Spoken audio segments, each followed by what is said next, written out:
इस वीडियो में हम अभी ये बताने वाले हैं कि ऑप्शन ट्रेडिंग क्विट करी थी और क्यों करी, उसके पीछे का रीज़न, और हम ऑप्शन ट्रेडिंग में किस लेवल तक पहुंच गए थे और विनिंग प्रोबेबिलिटी कहाँ से शुरू करी थी और कहाँ पे हम छोड़ रहे हैं।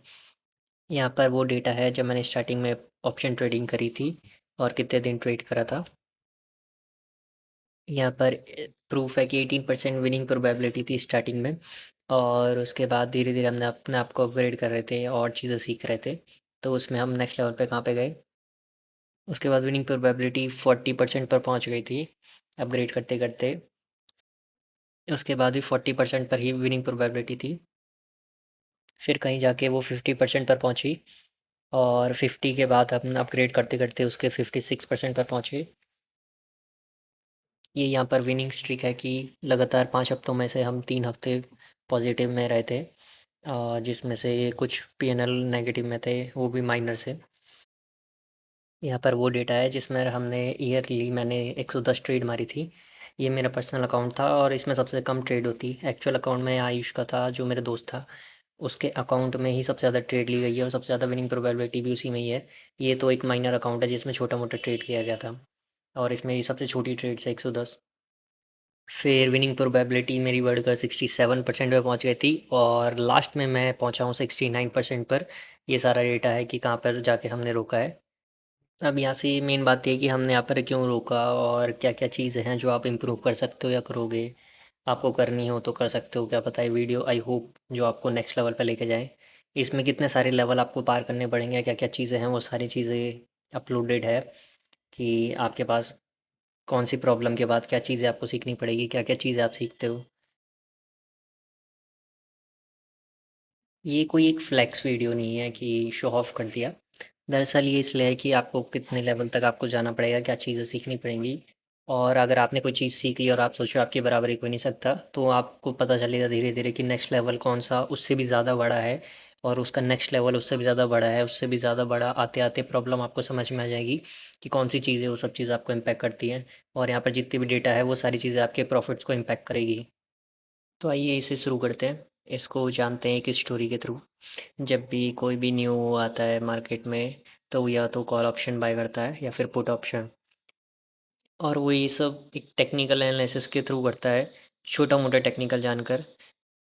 तो जब वो टेक्निकल देखकर बाय करता है, तो उसे लॉस हो जाता है क्योंकि उसका स्टॉक या तो रिवर्स हो जाता है या साइडवेज़ हो जाता है। तो वो कोशिश क्या करता है कि नेक्स्ट टाइम से मोर डीप और बहुत डीप लेवल पे, अच्छे लेवल पे टेक्निकल की प्रैक्टिस करके फिर से ऑप्शन बाय करता है। तो जब वो ये करता है तो उसको फिर से लॉस हो जाता है। तो जब उसे लॉस होता है, तो उसे बाद में थोड़ा-सा समझ में आता है कि उसके अंदर थोड़ी-सी पेशेंस की कमी है। तो इस बार वो क्या करता है, अपने पेशेंस के साथ-साथ टेक्निकल एनालिसिस को यूज़ करके फिर से ऑप्शन बाइंग करता है। लेकिन उसे इस बार भी फिर से लॉस हो जाता है और उसे पता चलता है, अरे भाई साहब आपने अभी थीटा डीके नहीं पढ़ा। थीटा डीके भी पढ़ना ज़रूरी है। तो वो इस बार कोशिश क्या करता है, वो थीटा डीके भी पढ़ के आता है, जिसमें वो at the money, in the money, out of the money को पढ़ के आता है। जिसे ऑप्शन ग्रीक्स भी कहते हैं। ऑप्शन ग्रीक्स में ये सब आपको पढ़ना पड़ता है। इसमें कुछ लोग एडवांस लेवल पर ऑप्शन चेन भी पढ़ के जाते हैं। तो ये सब करने के बाद वो फिर से ऑप्शन बाइंग करता है। तो इस बार वो पढ़ के जाता है टेक्निकल एनालिसिस, पेशेंस के साथ, ऑप्शन में in the money, out of the money, option Greeks, और वो ऑप्शन चेन को पढ़ के जाता है और वो फिर से इसके बाद ऑप्शन बाइंग करता है। ऑप्शन बाइंग करने के बाद उसको फिर से लॉस हो जाता है। लेकिन उसको फिर से पता चलता है कि आपने जो स्टॉक बाय किया है, उसमें मोमेंटम नहीं है। तो वो इसके बाद क्या करता है कि मोमेंटम भी पढ़ के जाता है। इसमें कुछ लोग इंटरनेट से या कहीं से भी मोमेंटम ट्रेडिंग सीखते हैं और उसमें पता लगाते हैं कि स्टॉक में मोमेंटम कैसा आता है। तो फिर से ऑप्शन बाइंग करने से पहले एक और बार वो ये सब चीज़ें पढ़ता है, जिसमें वो technical analysis, patience, theta D के, ऑप्शन ग्रीक्स, ऑप्शन चेन और मोमेंटम ट्रेडिंग करने के पढ़ने के बाद वो फिर से ऑप्शन बाइंग करता है। लेकिन इस बार क्या होता है, उसे फिर से लॉस हो जाता है। तो लॉस होने के बाद उसको पता चलता है कि जब स्टॉक में मोमेंटम आ रहा था, तो जो ऑप्शन का प्रीमियम है, वो स्पाइक मारता है। और स्पाइक में भाई साहब ने मार्केट ऑर्डर मारा होगा और वो कहीं हाई पर बैठे होते हैं, और हाई पे लेने की वजह से सर को फिर से नुकसान हो जाता है। तो इस बार वो फिर से वापस पढ़ाई करते हैं। तो इस बार वो टेक्निकल एनालिसिस के साथ patience, theta DK, option Greeks, option chain, momentum trading के साथ-साथ ऑप्शन प्रीमियम का चार्ट भी देखते हैं और वो फिर से बाइंग करते हैं।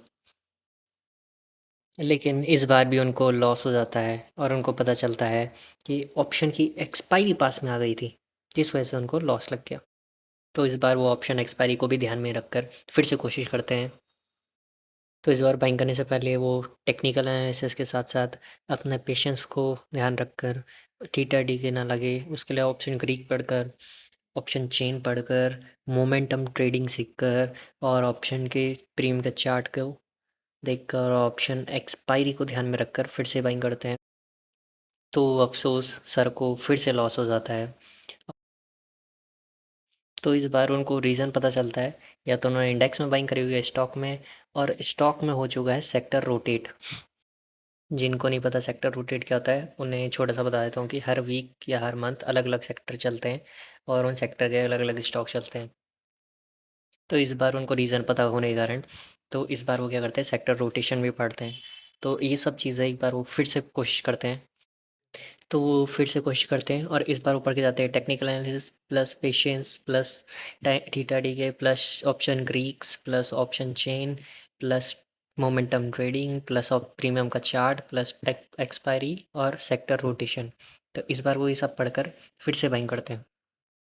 अफ़सोस सर को फिर से लॉस हो जाता है और इस बार उनको रीज़न पड़ता है कि वो इंडेक्स में सेलिंग आ गई थी, जिस वजह से सारे स्टॉक टूट गए और सेक्टर टूट गया।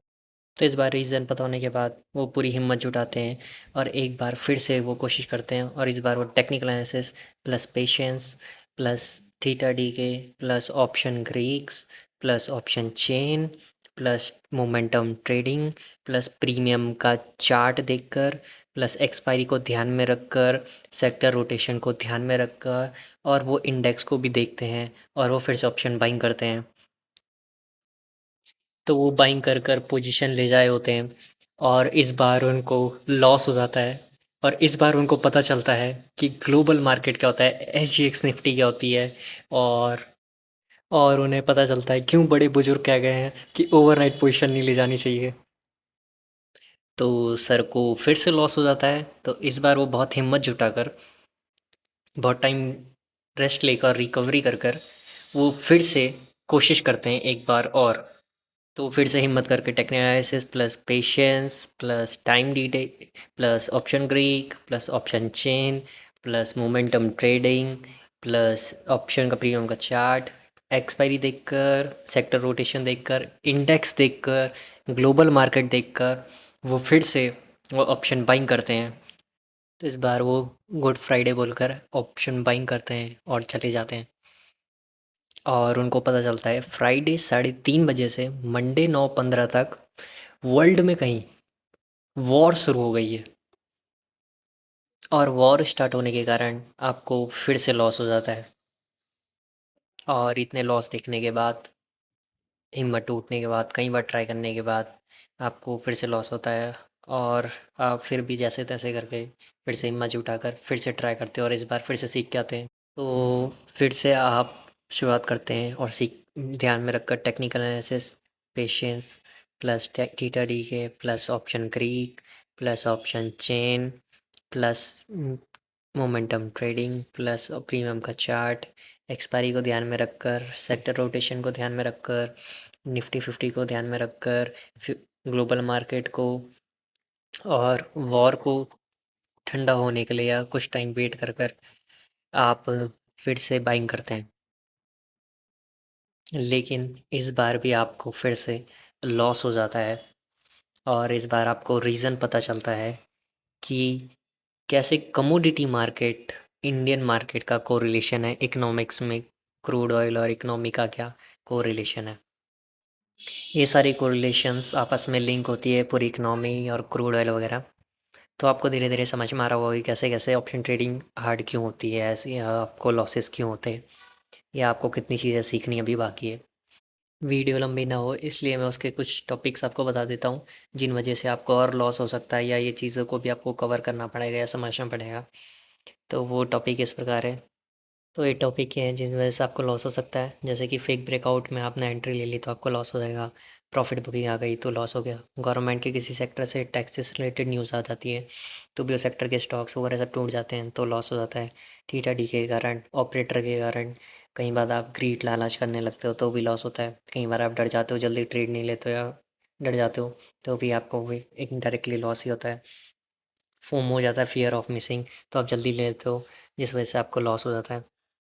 और लो लिक्विडिटी स्टॉक जिसमें डेप्थ में बायर सेलर दूर रहते हैं या किसी स्टॉक के स्ट्राइक में बायर सेलर का दूर रहना या कम होना जिस वजह से आपको लॉस हो जाता है। और आपको कई बार ब्रोकरेज और ओवर ट्रेड की वजह से भी लॉस हो सकता है ब्रोकरेज में, क्योंकि 50 रुपये ब्रोकरेज तो जाती है ब्रोकर में, और ओवर ट्रेड की वजह से भी। इसमें देखिए, इसमें मैंने ओवर ट्रेड करी थी जिसमें से मेरे को 700 का लॉस था, लेकिन चार्जेस इतने बढ़ गए कि मेरा नेट लॉस 3600 रुपये का हो गया। और इसमें आप देखिए जैसे कि 5000 का बड़ी मुश्किल से प्रॉफिट जनरेट करा था, लेकिन चार्जेस ही इतने बढ़ गए जिससे 3700 का प्रॉफिट रह गया। और कभी कभी कंपनी की बैड न्यूज़ आने के कारण वो कंपनी में लोअर सर्किट लग जाते हैं जिससे लॉस हो सकता है आपको। इसमें वो पूरे ईयर्स के पीएनएल है, इसमें नेट लॉस में बड़ा अकाउंट है चॉइस का, और वो अकाउंट में इतने लॉस लग चुके हैं तो उसका पीएनएल है, और नेट में कितना है, कौन कौन से ईयर में कितना लगा है। तो मैंने 69% पर आकर विनिंग प्रोबेबिलिटी आने के बाद भी ऑप्शन ट्रेडिंग इसलिए बंद करी है क्योंकि उसमें भी नेट लॉस हो सकता है। ऐसा नहीं है कि आप लॉस में रहेंगे, पर नेट लॉस में भी आ सकते हैं आप, और बहुत ज़्यादा टाइम वेस्ट भी हो सकता है, मेंटली प्रेशर, और कई सारे रीज़न ये है कि अब हमारा ट्रेडिंग सेटअप रह नहीं पाया, अगर ऐसा माइंडसेट भी नहीं है, हम बहुत ज़्यादा बिजी हो चुके हैं। और मेरा ट्रेडिंग पार्टनर जो साथ में था आयुष, वो भी कहीं घर जा चुका है, वो भी अब अलग सेक्टर में देख रहा है। और कैपिटल की भी रिक्वायरमेंट है, माइंडसेट की भी है, उस एनवायरनमेंट की भी है, तो वो सारी चीज़ें हैं। ट्रेडिंग पार्टनर फिर आप अपने कितने कॉन्शियसनेस के साथ करते हैं, तो जो बेसिक चीज़ें रिक्वायरमेंट है इस चीज़ को करने के लिए, अब वो सारे सेटअप बन नहीं पा रहे जिस वजह से हम इसे रोक रहे हैं या बंद कर रहे हैं। और ऐसा नहीं है कि आप नेट लॉस में हमेशा रहेंगे, कभी मंथ आपके विनिंग मंथ भी रहते हैं, कभी विनिंग लूजिंग भी रहते हैं, तो ये सब चीज़ें आपको पढ़नी पड़ेंगी जिस वजह से अब आप आगे बढ़ हम बाद सकते हो। मैं में 69 अभी पर स्विंग इसलिए वगैरह रोकते कर रहे हैं, हैं वरना ये और स्विंग वगैरह प्रॉफिटेबल से हो ही गए थे प्रॉफिट लगभग जनरेट कर लगभग। रहे हैं, लेकिन और कई ये जो सारे रीज़न के हार्ड कारण काम है इसको अभी कुछ लॉस टाइम में के लिए गए पॉज हैं। कर दिया है। तो ऐसा नहीं है कि इसलिए आप हम नेट लॉस ऑप्शन में बाइंग रहेंगे, अभी इसलिए रो रहे प्रॉफिटेबल भी हो रोक रहे सकते हैं। कुछ टाइम के लिए। तो ये सारे टॉपिक्स हैं जिनको पढ़कर आप आगे बढ़ सकते हो, और ये सारी चीज़ों को कवर करके आप इस लेवल पर पहुंच सकते हो या नेक्स्ट लेवल पर जा सकते हो, क्या पता प्रॉफिटेबल भी हो जाओगे, आप प्रॉफिटेबल भी हो सकते हो। तो मेन रीज़न ये था कि ये टॉपिक आपको समझाना। आई होप आपको वीडियो अच्छी लगी हो।